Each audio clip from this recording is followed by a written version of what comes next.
後來過來是桃園市復興區的下分溪3天發生着2件死亡的意外。頂禮拜六5日節的連假，才有男大學生跳水死亡。想袂到短短無到3天，離2公里遠的水牆，閣有高中生去耍水，加入去暗流死亡。警察人員全副武裝，派空氣筒沖水味，這個過程攏有安全鎖啊。40分鐘內將人救起來，趕緊送去病院。不過，這個17歲高中生依然救無完。陳岩於瀑布下方水域戲水時，疑遭暗流潛入失蹤。消防人員於12時37分將其尋獲。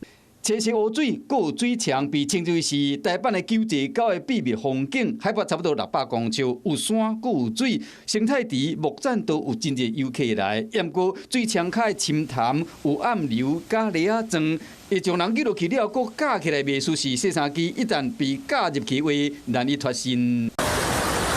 警察人員佇溪水內底咧找失蹤的人。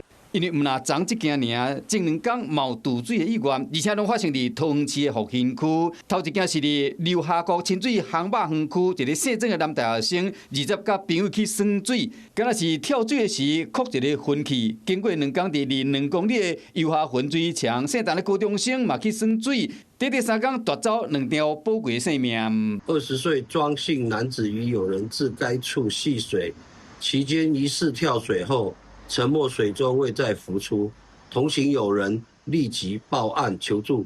警方表示講，發生代志地點早就封起來，現場有菜櫃啊面禁止耍水的告示牌啊。市政府表示講，桃園為合法的耍水場域，敢若烏來溪溫泉耍水區，其他野溪攏無開放。又是復興區的溪暗流深潭真濟，迄若無細字就會無命，是通10大危險的水域，千萬都要細字。